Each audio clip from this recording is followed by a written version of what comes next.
This is November 3, Victor Echo Mike with your 2021 December and year-end Parks on the Air update. Be sure to visit parksontheair.com for information about the program and POTA.app for spotting, park information, leaderboards, and more. In Parks on the Air news, with 2021 now in the books, Parks on the Air would like to thank the nearly 4,000 activators and 122,000 hunters who combined forces to make over 2.6 million contacts from over 10,000 parks in 45 different DXCC entities for 2021. Of particular note, we would like to congratulate Bill, K4NYM, who completed 1,260 activations for the year, and David, NG5E, who activated 421 different parks. Congratulations are also due to Gene, NT2A, who hunted 5,458 parks, and Joe, N3XLS, who made 11,467 hunter QSOs in 2021. We also want to give special acknowledgement to two hunters, N5HA, Kenneth Bailey, and W9AV, Clint Sprott, who managed to hunt at least one park every day in 2021. There are several folks, including myself, who are going to attempt the same feat in 2022, so stay tuned to the monthly POTA updates to see how the 2022 Bailey Sprott Park-A-Day Challenge is progressing, or follow along on Twitter or Instagram using the hashtags Bailey Sprott and Park-A-Day. From the admin team at Parks on the Air, thank you for making 2021 a blowout year for the Parks on the Air program, and we look forward to having just as much fun in 2022.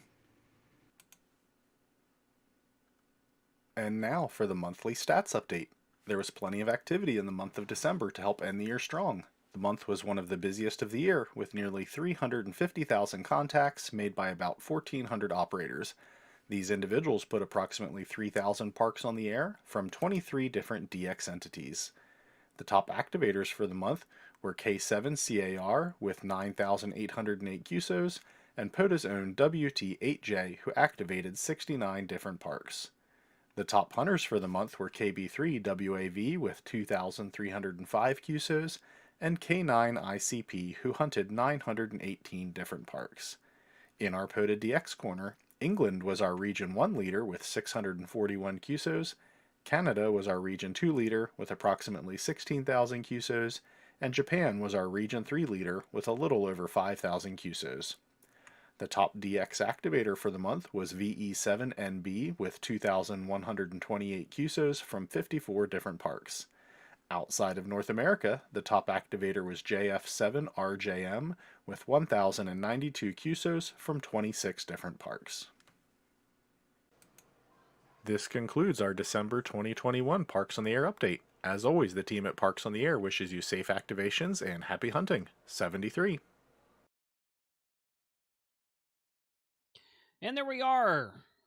Really, really cool QSO and activity updates from Parks on the Air for the entire year of 2021. Very cool stuff.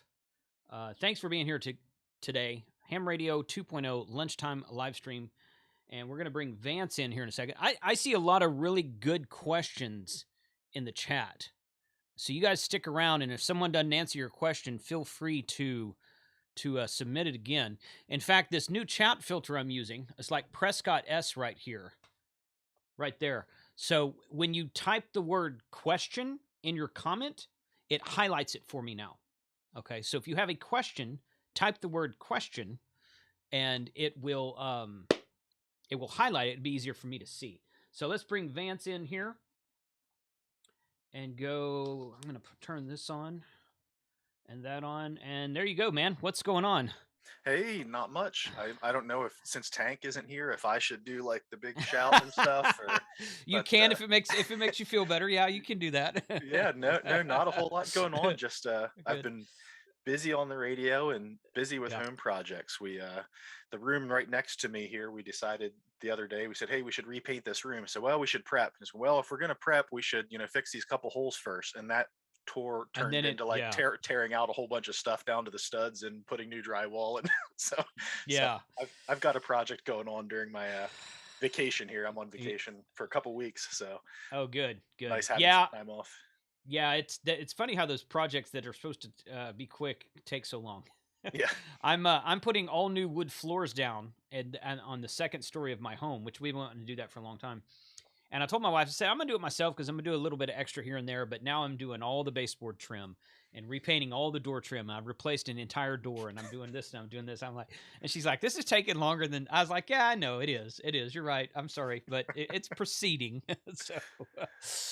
Okay, good. So support your parks weekend. First of all, Vance, we're going to let you talk about Support Your Parks weekend. No problem there. But people are asking questions about Winter Field Day, which is this weekend. Yeah. And I was on the Hamradio Clubhouse last night, and we talked about this a bit. But it's a great topic for today as well. So the main question, and I know you know the answer to this. I'm saying this for the sake of the audience. The main question is, if you're going to operate Winter Field Day from a POTA entity, I'm not going to say a park. I'll say a POTA entity. What is the best way to log that? Because you can get double credit. You can call CQ Winter Field Day, CQ Winter Field Day. You can make several hundred contacts on all the bands except the work bands, and you can submit that log to Parks on the Air if you are in a confirmed POTA entity. You don't necessarily have to call CQ POTA. But what's your I mean, just your general thoughts around that process. Yeah. So because you know, because POTA is the one with like the less intense rules, we'll say, Mm-hmm. I would operate as though you were just doing Winter Field Day. Okay. So, do the Winter Field Day exchange. If you want to sneak in hey, we're also in POTA park number K whatever, every so often you can. Mm-hmm. But if you get into a really big Winter Field Day pile up, it's probably easiest to just stick to the Winter Field Day exchange, keep your rhythm going, Mm-hmm. and then you can submit your logs to us after the fact, because we don't have any like special requirements where Winter Field Day does. So Right. it's probably easier to operate the way you would for Winter Field Day, and then when you're done, just kick your log over to us as well. Um, that's generally what most folks do if they Right. set for Winter Field Day, regular field day, whatever it is. So Yeah. And that's basically what I told people. I was like, there's going to be a lot of people on the bands that weekend for field day, and there always are. And a lot of people like hunting parks as well, but field day is kind of like, I don't know. There's a lot more field day is a little bit more intense because POTA happens every day, yeah. but winter field day is only one weekend a year. So field day is one weekend, winter field day is another weekend. So I just feel like you're gonna see a lot of activity on the bands for Winter Field Day, and operating from a park is, I think, a fantastic idea. In fact, I've kind of already got ideas in my head for how to do it next year, but we'll see if that happens or not. So, Yep. Yeah, the uh, big catch to remember with Winter Field Day, and I might be incorrect because I haven't looked at the rules yet for this year. mhm. Generally, self-spotting for Winter Field Day is not permitted. So if you are operating Winter Field Day, don't go self-spot yourself on the That's POTA true. spotter if you are in a park, because technically you're violating the Winter Field Day rules if you do that. Um, we don't care if you do, but if you Yeah. do it and someone finds out, your Winter Field Day entry might get disqualified. So, Right, right. Yeah, that's a good. See, I didn't think about that. That's a good. It's a good point you brought up there. Okay. yep. Well, KO4AFL is asking. He has a question about correcting a park name. I assume in the database. So Yeah. Well, so this is kind of behind the scenes stuff. We yeah. just started piloting a park administration console Okay. for basically all of the various countries. So right now, I think we gave access to the folks in Germany, the folks in England, the folks in Canada. So Hmm. the representatives for each country now can go to the website. And basically, when they go to the park page, just like you, when they're Hmm. logged in, they actually have an edit button. So the park managers Mm. can themselves just go fix it. So if you see one that's a problem, just send a ticket to help@parksontheair.com, and we'll get it to whoever manages the parks for that area, and they can fix them right up real quick. It's a lot easier now to manage that. So, Good. not all of the countries are up and active in that system yet, but Hmm. US, Canada, England, most of the ones that see the most activity are now in there doing their beta Okay. testing and using it live. So, Good. Good. Good. Awesome. Okay. Good. Well, tell us all about Support Your Parks weekend, which I guess was about a week and a half ago. yep. And how did we do? Yeah, we did that. We did really well. So let me Okay. pop up my screen here, All right. and I will kind of buzz through. Yeah. So yeah, the when you and I sat and chatted at the beginning of the month, and I said based on the trends we generally see in the winter event in the past, we've actually seen as much activity in the prior summer, and then the next summer is even bigger yet. I So see. so we actually did follow that trend. I think when you and I sat, I said, hey, we'll probably, if I had to guess, we'll see maybe 40,000 or so contacts with Mm-hmm. 450 to 500 operators. We actually surpassed that. So there was a little over 550 activators that went out and Mm-hmm. did Mm-hmm. 47,000 QSOs. So our winter event Wow. ended up being just as big as last summer, which if that trend continues, this summer will be crazy. The admin team has started taking bets on whether or not we think we'll hit 100,000 QSOs this summer during the summer event, Wow. because that's kind of been how the trend rates have been going. So yeah, we had just shy of 50,000 QSOs, 550 activators, almost 9,000 hunters, 722 parks from 22 different entities. So um, the Florida folks were really the busiest folks. It seems like there's quite a few activators in Florida that usually get out. And DX, Canada, unsurprisingly, Canada was the biggest country outside of the U.S., but Japan is always the next one nipping at the heels there. And again, phone is always the biggest number of contacts Mm-hmm. with CW and data, usually relatively close to each other. The thing that is interesting, um, that I'll call out just at a high level before we get into specifics, is we've now seen our busiest bands swap. And I'm assuming this has something to do with solar conditions starting to change.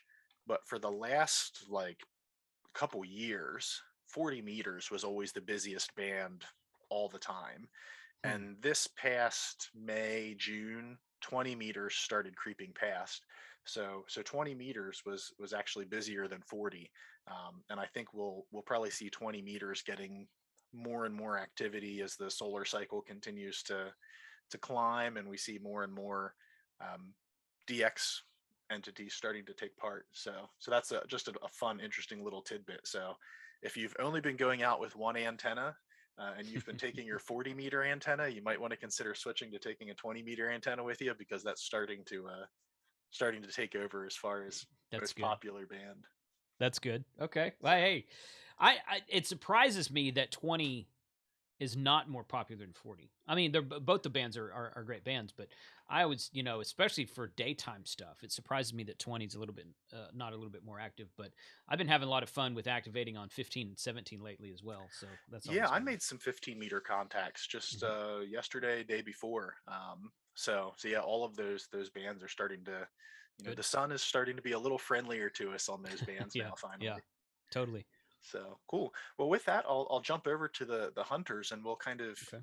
we'll show results. Where folks landed and who was at the top of the piles. So what I have pulled up here first is the data category. So when you look at all the various digital modes, so most number of QSOs in kind of that data bucket, K3 VAT, and then VA3 MJR and W5 JCC were the top hunters in the data mode, and then the top number of parks in the data mode was really the same.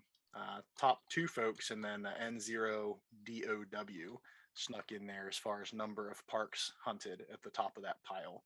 Um, and again, over here we can kind of see, in data, 40 and 20 represent the biggest chunks of that stuff again, with 20 being just a little bit more popular than 40 meters on even the digital modes. Good. If we if we peek at the CW stuff here, our CW hunters, this should be one that doesn't surprise anybody. The top of the hunter CW pile, N3XLS. He was real active the last couple of Sports Your Parks events, so he's always been right near the top. And then NT2A. I always want to switch around the T and the two in his call sign. I wonder how many Yeah. times I have him wrong in my own logbook because I've reversed those. Um, but anyway, so again, both of those guys have been really active. So not surprised to see them at the top of the Hunter QSOS pile. Whoop, kill that. For CW.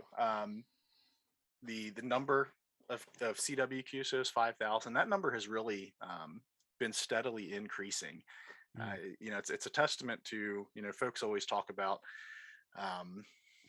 you know, it's kind of the old standby of like, you know, well, nobody learns CW anymore, but I think I think we're proving that a lot of people are still very active in it, because we still see a lot of CW activity. Totally. And then the phone category, which is the biggest generally. We've got N3XLS, so we've got Joe again, and then K7SEN and K3EFS right there at the top of the Hunter QSOs pile. And then on the number of parks hunted, those top two guys are actually swapped. So K7SEN managed to squeak in a few more parks than Joe in the hunting phone. And then if we look at all of our hunting activity combined, we've basically got Joe right there at the top, N3XLS, when all of that stuff is added together, followed by K7SEN and K3EFS at the top of that pile. And then the total number of parks hunted is N3XLS, K7SEN, and K3EFS again. So that same group of folks right there at the top of the pile. And I really should look up and know his name by now, but CU3HY, he's been really active and really busy. Yes. So it's fun to see some of our, you know, DX stations really creeping to the top of some of these lists. I see spots from him pretty much every day, so it's fun to see all that activity. I think we worked him from the beach in Galveston and again from Huntsville State Park on January 1st and 2nd. And then there's another one out there, CU3BL, and I've heard him out there a few times as well. Yep. In fact, I was hunting around before we went live today. I was doing some tinkering with the radio here, recording a video, and I was just looking for HF activity, and I couldn't hear CU3BL, but I tuned over to a frequency on 20 meters with some guy activating, and he was calling back to several stations. And after listening for a few minutes, I heard him call CU3BL. So I was like, oh, CU3BL, I hear you out there. Yeah, you're 5'7". I'm like, wow, he's 5'7". But it was, he's been, those two guys have been out there quite a bit lately. And I've worked, I know I've worked the first, what'd you say the call sign was in the first one? CU3HY. HY, yeah, that's the one I've worked. I don't think I've worked BL, but I could be wrong about that. But that's really cool to hear that DX when you're out doing POTA for sure. Yep. Yeah. And I'll give a special mention for no particular reason to K3MRK up here near the top of the total hunters pile. He's actually a president of one of the local clubs here in my area. So I often, when I'm working on my data stuff, I end up, you know, chatting him every now and then on the repeater and telling him like, hey, I saw your call sign in the pile. You're really creeping up to the top of some of these lists. So I'll give a shout out to Mark there, just since he's local to me here. Good. All right, and then we'll peek at the activator side, and we'll do the same thing. We'll start looking at the data mode. So data activators, number of QSOs, the top activator there was KD4MZN, followed by N2NWK and K4CAE. And then we actually have JF7RJM right behind there, one of the Japanese stations. So the folks in Japan have been getting really active and really busy. So there are more DX call signs that are starting to appear in the tops of these lists. And then when we look at activators, number of parks for, again, this is digital. We've got N2NWK, JF7RJM, and K9ZIE at the top of the list there. And K9ZIE, he told me, I don't remember if he told me or if it was just a post on Twitter. He said he was going to make it a goal to eventually get high enough in the list that I would say his call sign during one of these announcement shows. So mission accomplished. So mission accomplished. There you are on the digital side. He's out most nights doing digital stuff pretty late into the evening. Mm. He's actually one of the activators that activated something like 200 days of the year last year. So, for Mm. like almost every night of the year, he was out activating, and he's usually on digital. So good Mm. to see him at the top of one of these lists here. And then if we look at our CW side, on CW, our biggest activators were NT2A, KK7RR, and AB9CA. So there's some pretty familiar call signs if you're active in CW at all. Ended up at the top of the pile for our winter event. And then number of parks. So basically folks that were roving and doing CW. We had K4NYM. So Bill, it's another call sign that everybody's getting pretty familiar with, I think. KC9UR and KD8IE at the top of the pile for number of parks activated via CW, or number of parks activated where there were some CW contacts, I should put it that way.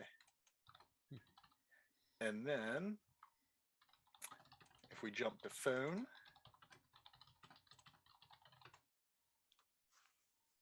just raw number of QSOs, we've got WA7PBE up there at the top, and then second KE8PZN. So that's the Hamradio adventure guy for those of Mm-hmm. you that are familiar. So he was right at the top there. He's been Mm-hmm. really busy so far this year too. Yeah. And then W3BAY was right at the top during our 2-day event. And then as far as number of parks that had phone contacts, KE0MME, KN4MQR again, and KD2UBJ. And then there's KE8PZN again up at the top of number of parks. So I know he started a rove. James started a rove on actually before the event started, and so he was already on the road activating a bunch of parks, and then when it rolled over into the late shift and the event started, he just kind of kept going. So he was Mm. he was definitely busy that weekend. Sounds like it. My goodness. Yeah, he was on one of the streams a few days ago and talking about that, and I'm like, man, that's a pretty good goal. I think. I think I might try something like that this summer or something. We'll see. Yep. Yeah, and he actually just recently got one of the outstanding operator awards. That's a nominated award. If Mm-hmm. somebody Mm-hmm. sees somebody just really good, best practice, they get nominated. So there was actually several people nominated him at once.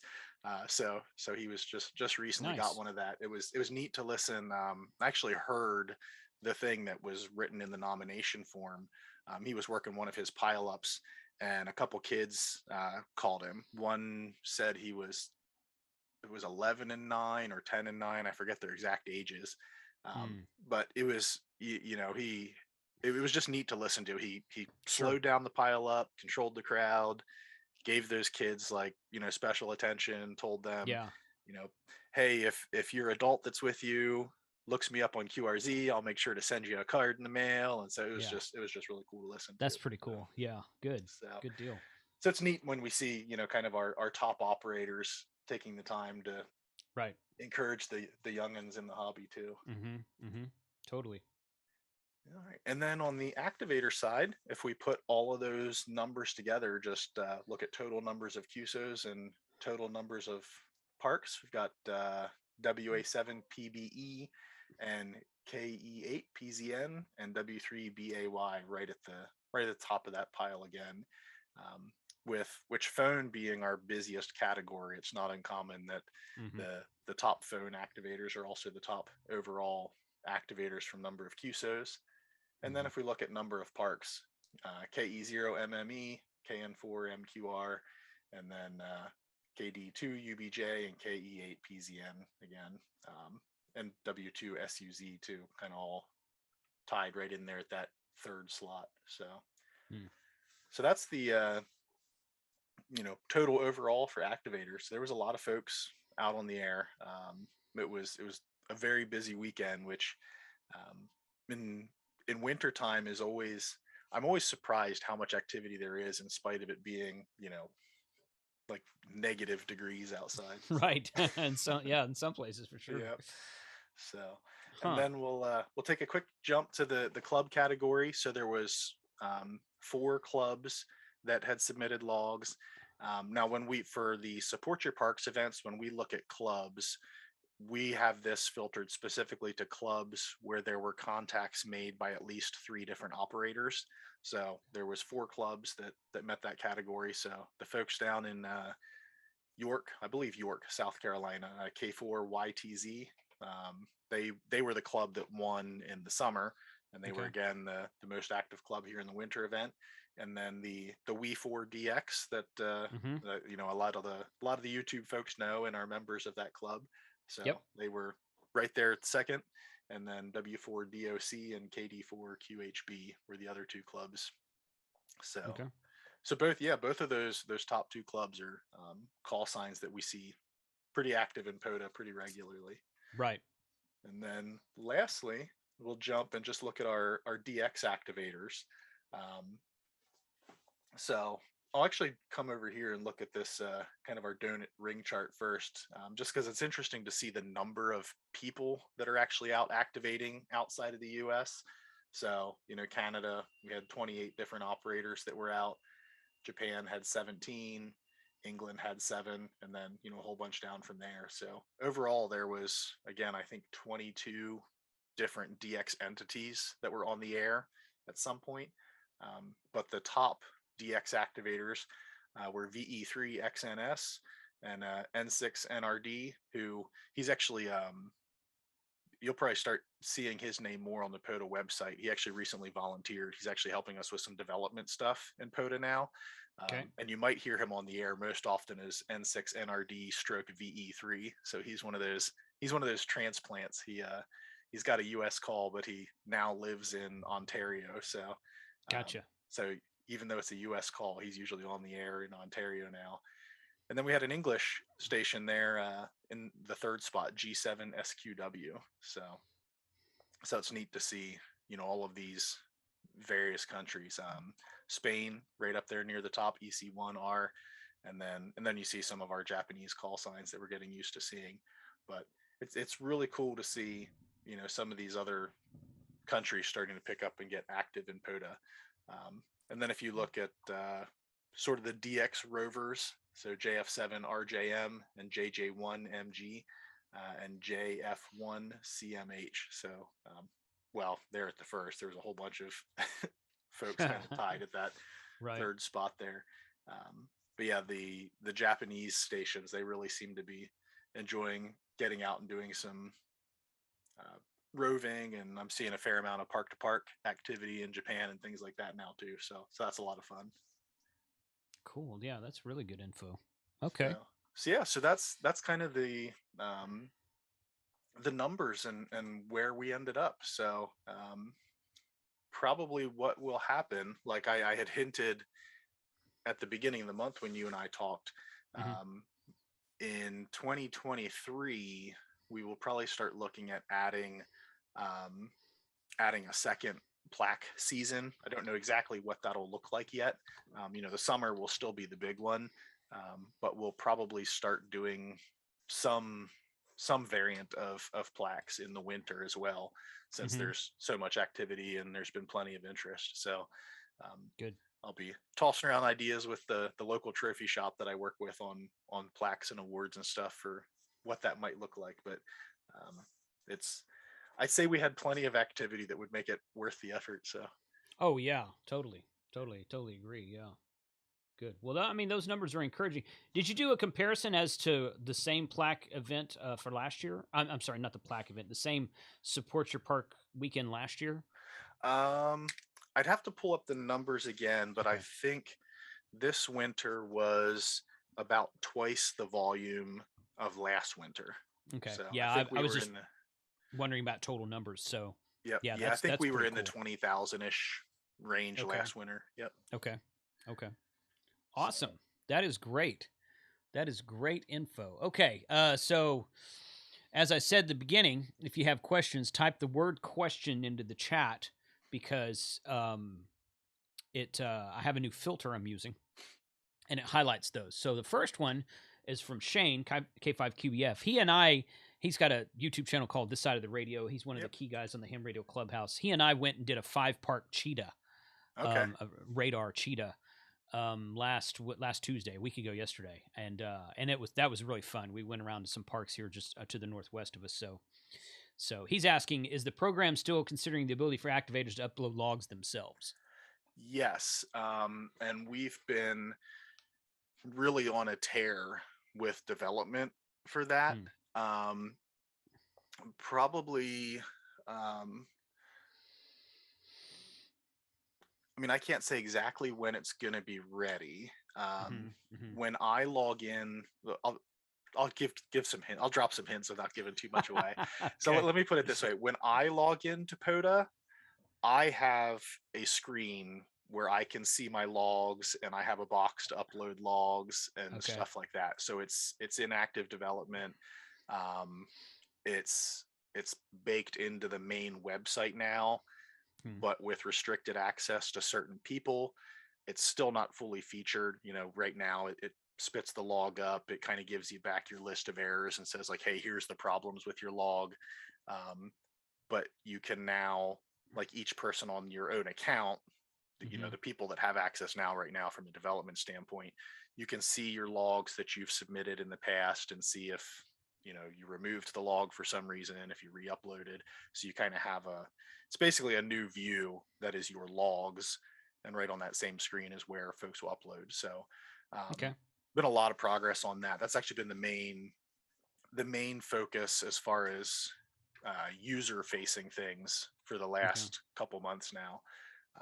So it's Okay. it's coming relatively soon at this One point. of those things that are coming. That's good. Okay. Yep. All right.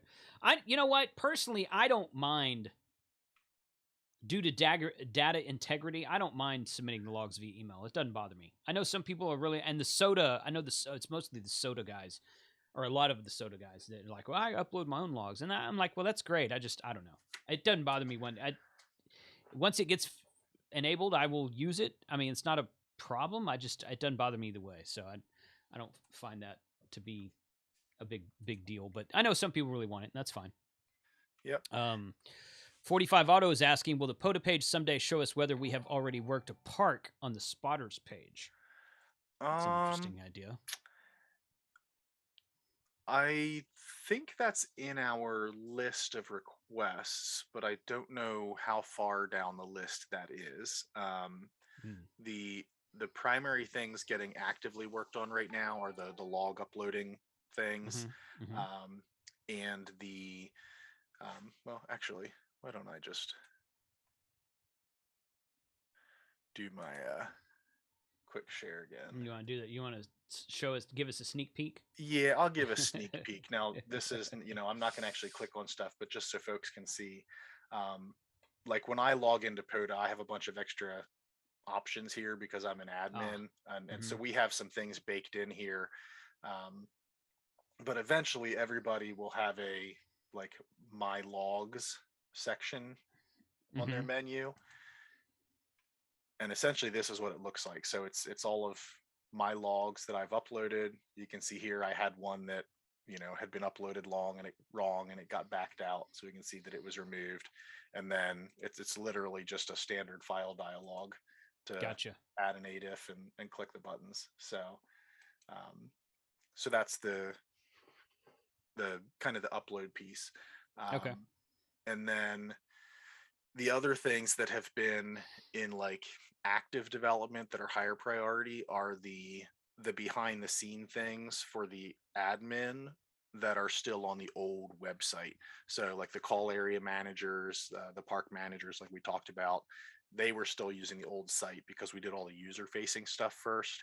So a lot of the work that's been happening right now has been behind the scenes stuff, kind of like the park screen. So now the people who are park managers, who are designated park managers, when they go to their park screen, they have an edit button. So okay. so like the folks in Canada who manage the Canadian parks, Andy in England who manages the English parks, he has an edit button and can just basically hit edit and then update the park information. So So there's a lot of that type of stuff that's Hmm. been going on behind the scenes that's not user facing, but it's like administrative stuff that we've just had to kind of dig in and get cleaned up and moved over. So Gotcha. Okay. All right. Makes sense. Cool. Okay. So Kyle AA0Z. Any updates on the spotting page with suggestions to new format? It's kind of what you were just talking about, but yeah, there's not a. I thought there was something. There's something on the spotting page that should be coming. I think it might be sitting in one of our next pushes that's coming up. I don't remember exactly where in the queue it is. The only real change to the spotting page that's like imminent um, is we are going to be making essentially having like sticky activator comments. So like right now, the whatever spot was the most recent spot, you see the comments from that spot.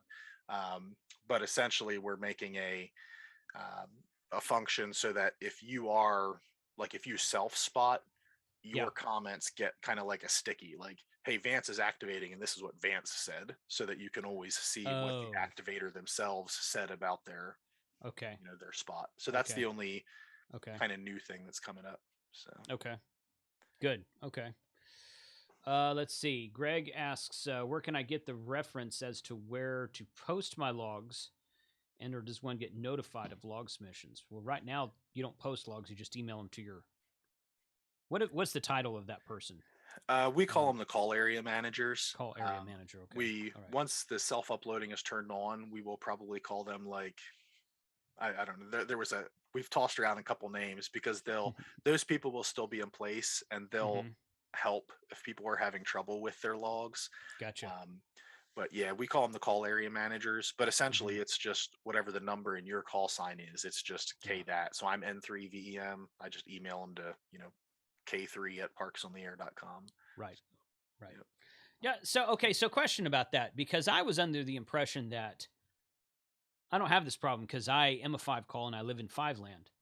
But if you're an 8 call living in 5 land, would you send it to K8 or K5? We say to just do it by the number. So whatever the number in your call is. And your call is okay. Yeah, and I it's always did it by where I was told people to do it by where you're activating. So if I'm activating in one land, I would send. Now I've always just sent it to K5 because my point is, if I were to move to one land, I would right. start sending them to K1. If I'm just traveling, I just have always sent them to K5. I'm not saying I was doing it right. I'm just saying that's what I always did. Yeah, and it's not super critical. The Right. in the Slack group, the call managers, they all have a channel where they all chat with each other. So if a log goes to the wrong person, they'll just, Mike will say, hey Steve, I got one of your logs. Do you want it or should I just process it? No. Okay. So you see Right. a lot of that kind Yeah. of chat back and forth with them. So yep. Yeah. Okay, so from England, 2E0FTX, how to become a park manager? Yeah, so if you want to volunteer to be a park manager, you would actually send an email to I think it actually just goes to the same help at Parks on the Air. On the front page of parksontheair.com, there's a link for, if you want to volunteer. And I don't remember what the actual email address is when you click that link, but they get routed through our kind of our help desk ticketing, and then they ultimately go to POTA Jason, and then he Yeah. reaches out and says, hey, thanks for volunteering. That's great. Here's how you get set up. Or, some cases he might say, yeah, we're actually good, but thanks anyway. So Good. Okay. Cool. One Rick was asking, do you guys use an amp on HF radios? And I say, hell yes, you do. And Rick has asked, is there ever going to be DMR in parks? Okay, now let me Mike and I, KMRD and I said one to him one time. I was like, so what we should do? He's like, you can't do DMRs for POTA. I said, yes, you can. No, you can't. Yeah, you can. He's like, well, you wouldn't be able to use a repeater. I said, I didn't say anything about a repeater, Mike. I said you could use DMR. So DMR, D-Star Fusion, they work in simplex just the same way that FM analog works in simplex. I would like to see. I would love to be able to activate a park on DMR simplex, obviously, Yep. And have that and have the ability to add that to the drop down. That would be a cool thing. That's really kind of small potatoes. It's a neat thing to think about, but with all the other stuff you guys are doing, whatever. If you add it, great. If not, that's fine too. But do you get that? Do you get that question a lot? Um, kind of. So one of the things that is in the pipeline that um, we have to some extent started work on already is like both band and mode endorsements. So like you would have like your bronze certificate, but it would have like a sticker on it that says DMR or FT8, Mm, or you know what I mean. So okay. that's it. That's in the pipeline. Is those band and mode endorsements. So it's basically all the existing awards, but just like a sticker that gets tacked on if you meet that same achievement, but all in a specific band or mode. Um, with the DMR, since it came up, the Mm-hmm. one of the secret sauce. So um, DMR is a separate mode. Mm-hmm. So Mm-hmm. if you were in a park with your HT, you could contact 5 people in FM, contact those same 5 people again in DMR, Mm-hmm. contact those same 5 people again in System Fusion. Again, all simplex because you can't use repeaters. Correct. But each of those is a unique mode, so Mm-hmm. would be a unique contact. So, Right. so yeah, go Right. out and do some DMR or Fusion simplex and have fun. that'd be Yeah. that'd be great. I would like to see that just because I'm kind of a digital voice nut, but that's cool. Good. Yep. All right. Last question I see right now is from Ed AC3IK. Would it be possible to indicate if you could put a twofer when you call up to a park on the website? So we were kind of talking about this, if I understand what he's asking correctly. When you go to the map, it's kind of hard to see overlaps, like where this park ends or this trail goes or this kind of thing. But I know there's a lot of stuff out there. There's two first, three first, four first. I think somebody was yesterday was talking about. I think it was WA7 PBE was talking about doing a five for at his area. Um, what's the Is there any plans to like add that to the map or somehow make that a little bit more N- noticeable or easier to look Not up or something? Not really. Okay. Right now we just say like, hey, that's part of the fun. You know, go figure out where they are, and bonus points for you if you do. Yeah. We at one point we had been for our mapping. We had been using a mapping platform Mm-hmm. that you could define polygons. So you could Mm, actually, instead of a single pin of coordinates, you could actually have like the shape of the park on the map. And then those yeah. you would have been able to see the overlap because on the map you would actually see the park boundaries instead of just a pin. But that was via Google Fusion tables, which is a service that Google actually stopped.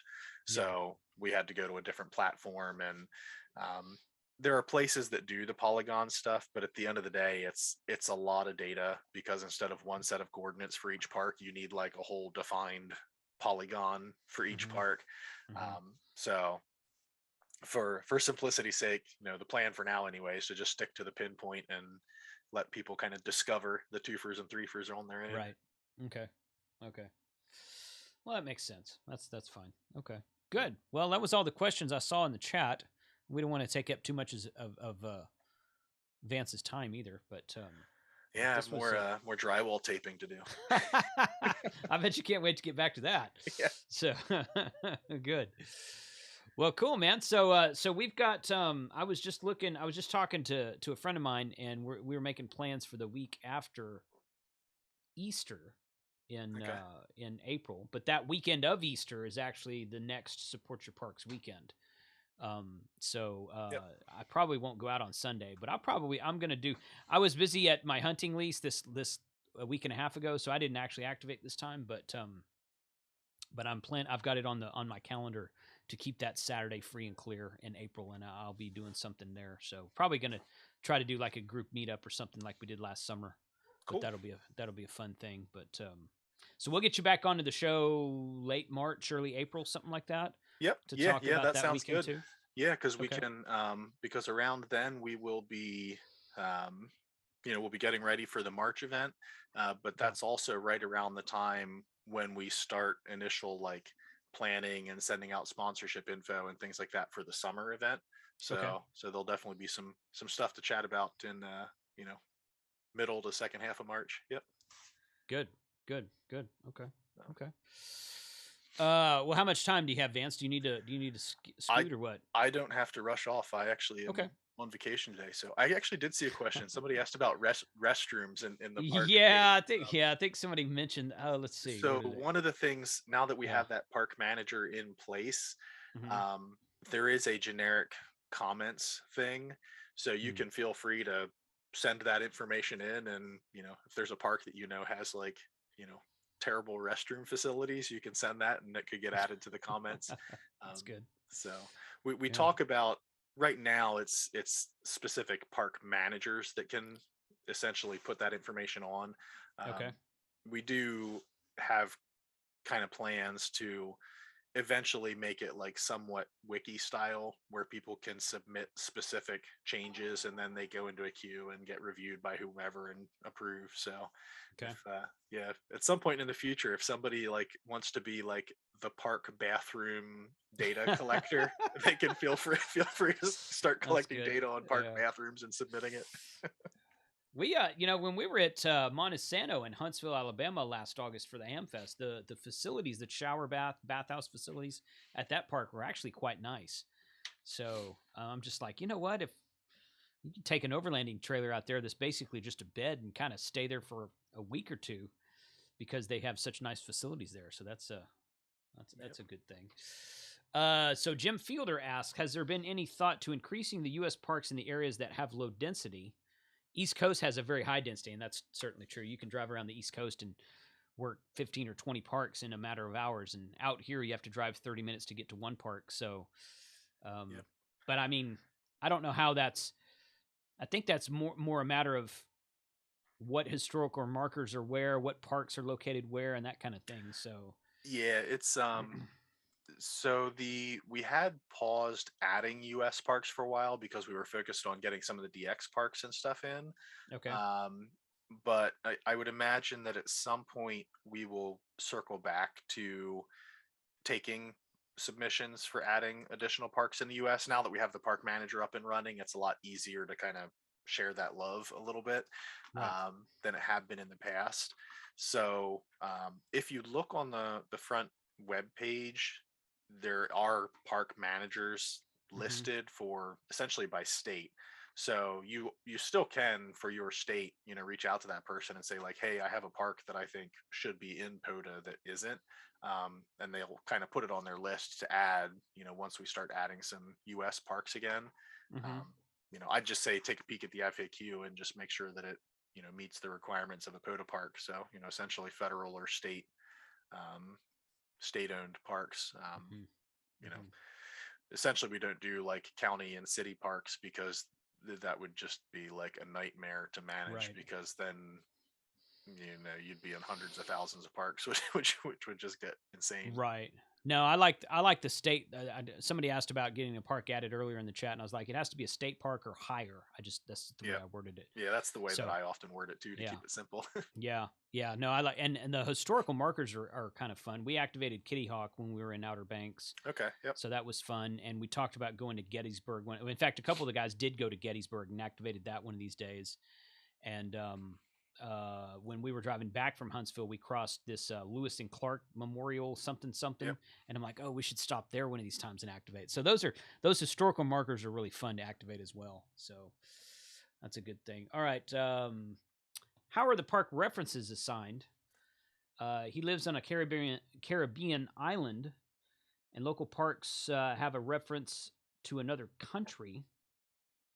Local park prefix is Papa Japan 2, and the park reference is PA. Yeah, so Hmm. um the two-digit prefix before the park numbers is actually a program code, and that's just made up within POTA. It's not an Hmm. entity code, i.e., the US program has parks in other entities. Like technically, Hawaii and Alaska are their own entities, Yeah. but those parks are part of the US program. So the US program is K dash. Hmm. So whatever country is like the you know the imperial overlord of the island you're on is essentially the program that would administer that. So that code before the park number is based on the program, not the DX entity. So if that makes Right. sense. Yeah, I got you. I never thought about it really because I know that Canadian parts are Victor Echo, Yep. and I think Mexican parks are X-Ray Echo. So I Yep. just always kind of thought it seems like it does follow the. It does mostly, Yeah. but the places where it's most apparent is, yeah, when you get to like islands, Mm-hmm. it ties back to, kind of like whatever country, I'll say owns, quote unquote, owns the island. Mm-hmm. Antarctica is a good example because Antarctica is its own entity, Mm-hmm. but technically there are some US parks, there are some English parks, because kind of like everybody has some kind of station on Antarctica. So I think Antarctica is the only place where you could maybe do like a twofer with parks and different programs. You could do like one K dash park and one like G dash park at the same time. Oh, that's kind of fun, huh? It's So interesting. That's another reason to go. I've always wanted to go up there, and it's another reason to go up there and to do some de-expedition from up there. This might be yeah. fun. So Oh, I see cool. Leon in the chat there. KC3QXO. Leon's I would say hyper Mm-hmm. local. Like we have a local repeater that does, they call it the morning grind net, where everybody checks in. So Leon pretty Oh, often good. is on there saying, "Oh, I'm heading out to a park." So Good, good, yeah. good. Awesome. All right. Well, Vance, I really appreciate your time today. This is always good information, and I've said it before. We do these happy hours, and we do these kind of do the happy hour on my channel, and we do sometimes we'll just kind of do a rag chew live stream, and we'll just talk about whatever. And more times than not, the conversation gets just kind of naturally steered towards POTA, and then we'll spend 30 minutes to an hour just talking about POTA off the cuff. So Yep. it's definitely a fun program, a fun thing to do, and it's every time somebody. I'm not going to get into this right now, but every time someone starts talking about how ham radio is dying, I'm like, go look at the POTA numbers. Yeah. Yep. So it's yeah, it's definitely a good program to get out, get on the air, and get ham radio really active. So appreciate your time today, man. You bet. And I wish you luck on your tape and drywall there. Yeah. Yeah. That'll keep me busy the rest of the day. Yeah, I hear you. Yeah, I got similar stuff going on here. So good. Well, anything else before I let you go? Nope. No, that's good. We'll catch Okay. up with your audience and your crowd in March to talk about the spring event. And yeah, I'd say just everybody keep eyes peeled for the monthly POTA update, because the one for January will Mm-hmm. be coming in a couple weeks. So Right. yep. Totally. All right, man. Well, thanks again for your time today. And yeah, we'll follow up with you in March, if not before then. Cool. Sounds good. All right. Thanks. All right. Yep. Have a good one. All right. So we're going to go over here. Hey, guys. Thanks for joining today. I'm always impressed to see how many people are able to join during the daytime stream. And I plan to keep these going. As I said last year, I was going to do this for a short period of time and then stop. And then once I announced I was stopping, people were like, no, keep going. And I'm glad I did now, because it's it gets a lot of attention, and nobody else streams during the. Well, Bob does. K6UDA streams on Mondays now. So if you're not familiar with his lunchtime live streams, go check out K6UDA Radio on YouTube, and he does a stream at like 11 or 12 in the morning my time, something like that. He's in Mountain Time now, so I think it's noon his time, which is 11 my time, I think. But go check him out. He did something about CW the other day, and I can't remember what he did. I caught just part of the one this week. In fact, I caught it at the very tail end. I get on there and say, "Hey, Bob," and then he shut it down. I'm like, "Oh, I see how you are." So, but I was at the very end of his hour. But it's fun to do. So we'll keep this going. You guys, let me know what kind of topics you want to see. What kind of guests are available during the day. We'll get some guest speakers on here, and we will do some really cool stuff with lunchtime live streams and live streams for all kinds of stuff. Winter Field Day is this weekend. I'm not doing a shopping video on Friday because I'm actually leaving tomorrow late morning. I'm going to drive out to the hunting lease, set up camp, get everything going, fire up the fire pit, and pop open some beers and have some cigars and beers around the campfire tomorrow night. Friday, we're going to fire up the smoker, probably do the same thing, maybe get some tents set up and that kind of thing. We're going to be hanging out all weekend. So expect several videos. I've got 6 or 8 videos on my list of videos to make. That doesn't mean I'll get through the whole list. We'll see. But expect several videos to come out of that. If we can do a live stream on Saturday, I might try to do a live stream on Saturday while we're live, while Winter Field Day is going. And we'll try to make that happen as well. I tried that last during Field Day just from my phone, and it actually worked pretty well. I think it blipped a couple of times, but it wasn't too bad. So I'll probably try that again during the day when it's daylight outside, get that going. And then Sunday night, I should be back for the live stream. I might have a special guest. I should have a special guest on Sunday night for the live stream, sitting right here next to me, right there. So we'll see what happens with that. But thank you, everyone, for watching today. Those of you on Team Replay, do put your comments below. Go check out the website, POTA.app, POTA.app. You can create an account on there for free if you just got your license. You can see what kind of spots are on there. You can work people on HF from your home shack as a hunter. And then you can look up parks and find them near you and maybe make plans to go activate someday. So special thanks to Vance and all the guys who run the Parks on the Air website and the Facebook group. We appreciate your contribution to amateur radio. And you guys go out there today, and hope to hear you on the air this weekend for Winter Field Day. 73 to everybody.